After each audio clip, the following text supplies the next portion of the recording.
سورہ رحمان کے بارے میں فرمایا ہے، سورۃ الرحمن عروس القرآن. یہ سورہ رحمان جو ہے یہ قرآن کی دلہن ہے.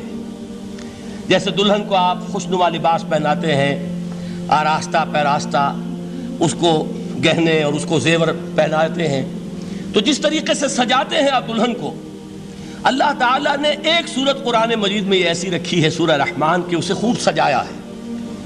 اس میں الفاظ کا در و بست، اس کا اپنا ایک ڈیوائن میوزک ہے. وہ تو اللہ تعالیٰ قراء جو ہے، خاص طور پر مصر کے قراء، اللہ تعالیٰ ان پر رحمت نازل فرمائے، ان کی خطاؤں سے درگزر کرے. جس طرح قرآن کے انٹرنسک میوزک کو انہوں نے واضح کیا ہے. واقعہ یہ ہے کہ اگر یہ لوگ نہ ہوتے، شیخ عبد الباسط محمد عبد الصمد، شیخ محمود خلیل الحصری، یہ لوگ کہ جنہوں نے قرآن کے اس غنا میوزک، یہ لفظ جو ہے آپ حیران نہ ہو کہ میں یہ کوئی شاید توہین کر رہا ہوں قرآن کی، حضور نے یہ لفظ استعمال کیا ہے. تغنو، اس قرآن کو اچھی سے اچھی خوشلحانی کے ساتھ پڑھو.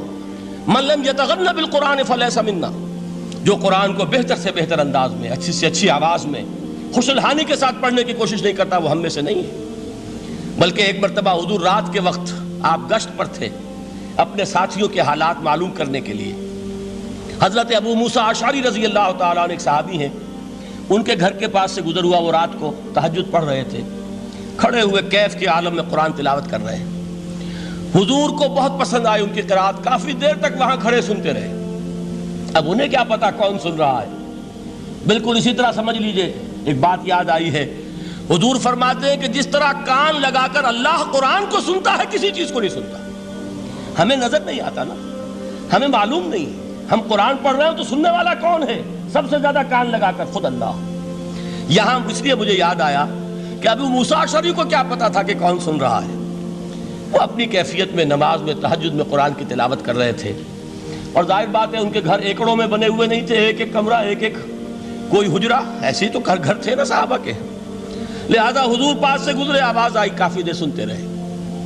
اس کے بعد آپ تشریف لے گئے. صبح فجر میں ملاقات ہوئی تو حضور نے تحسین کے انداز میں فرمایا، یا ابا موسیٰ انک قد اوتیت مزمارا من مزامیر آل داؤد. اے ابو موسیٰ، تمہیں تو آل داؤد کے سازوں میں سے ایک ساز اللہ نے عطا فرما دیا ہے. جس طرح حضرت داؤد، لہن داؤدی مشہور ہے کہ جب وہ پچھلے پہر رات کو حمد کے ترانے الاپتے تھے، قرآن میں ہے کہ پرندے شامل ہو جاتے تھے ساتھ، اور پہاڑ وجد میں آتے تھے، پہاڑ بھی ان کے ساتھ شریک ہوتے تھے. تو جس طرح کا اللہ نے ان کو لہن عطا فرمایا تھا، حضور نے تحسین کے انداز میں فرمایا ہے ابو موسیٰ اشعری، اللہ نے تمہیں بھی آل داؤد کے سازوں میں سے ایک ساز عطا فرمایا. بہرحال قرآن مجید کا جو یہ میوزک ہے، قرآن کے الفاظ کا جو حسن ہے، جہاں تک حسن معنوی ہے وہ تو ہر لفظ میں ہے، لیکن یہ حسن ظاہری، حسن صوتی، حسن لفظی، یہ اپنے کلائمیکس پر آپ کو نظر آئے گا سورہ رحمان میں. لیکن قرآن میں یہ سورت اس اعتبار سے بھی ممتاز ہے، اس کی 4 آیات پر ذرا توجہ کریں گے، عجیب حقائق سامنے آئیں گے. جہاں یہ قرآن مجید کے حسن صوت اور حسن لفظی کی معراج ہے، وہیں اس کی پہلی 4 آیات میں 4 چوٹی کی چیزوں کا ذکر ہے، سب سے اونچی چیزیں. پہلی آیت کیا ہے؟ الرحمن. ایک آیت ہو گئی. رحمان کیا ہے؟ اللہ کا نام ہے. کبھی آپ نے غور کیا اللہ کے ناموں میں سب سے پیارا نام کون سا ہوگا؟ رحمان. کیوں؟ اس کا مادہ کیا ہے؟ رحمت. ہمیں سب سے بڑھ کر جس چیز کی ضرورت ہے وہ کیا ہے؟ رحمت خداوندی. نام اچھی طرح سن لیجئے اس حضور کے قول کو. حضور فرماتے کوئی شخص جنت میں مجرد اپنے عمل کی بنیاد پر داخل نہیں ہو سکے گا جب تک کہ رحمت خداوندی دستگیری نہ کرے. کسی صحابی نے بڑی ہمت اور جرأت کا ثبوت دیا کہ پوچھ لیا، کیا حضور آپ بھی؟ جب آپ نے فرمایا کوئی شخص داخل نہیں ہو سکتا جنت میں محض اپنے عمل کی بنیاد پر جب تک کہ رحمت خداوندی جو ہے وہ دستگیری نہ فرمائے. پوچھا گیا کیا آپ بھی؟ آپ نے فرمایا ہاں میں بھی. آپ انداز کیجئے کہ اگر محمد الرسول اللہ بھی رحمت خداوندی کے ضرورت مند ہوں تو تاب دیگراں چہ رسد، ہماری تو سب سے بڑی ضرورت رحمت خداوندی ہے. اب یہ رحمت جو ہے قرآن مجید میں اللہ تعالیٰ کی یہ شان 2 الفاظ کے ذریعے سے آتی ہے، رحیم اور رحمان.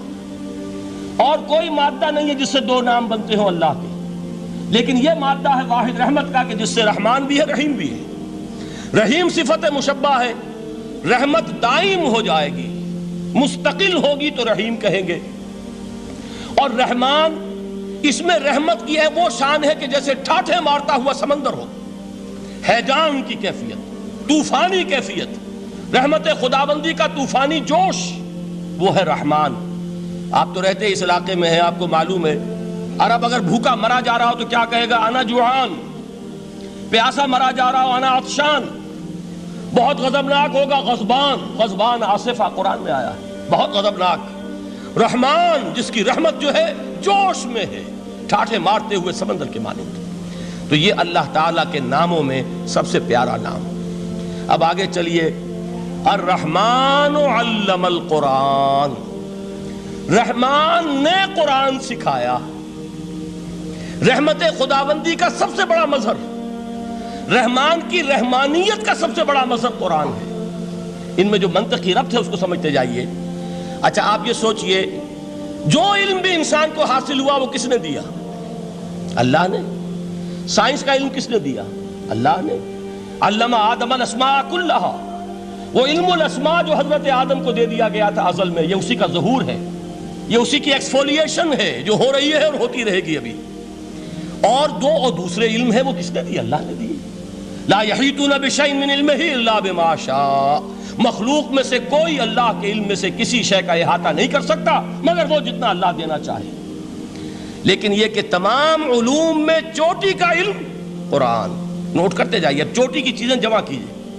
اللہ کے ناموں میں چوٹی کا نام رحمان، اللہ نے جو کچھ انسان کو سکھایا اس میں چوٹی کا علم قرآن۔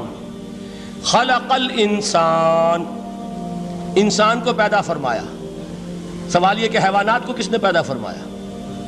آسمان کس نے پیدا کیے؟ زمین کس نے پیدا کی؟ فرشتے کس نے پیدا کیے؟ کیا مطلب خلق الانسان؟ اس کی تمام مخلوقات میں اس کا کلائمیکس، اس کی تخلیق کی معراج، اس کے تخلیق کا نقطہ عروج انسان ہے۔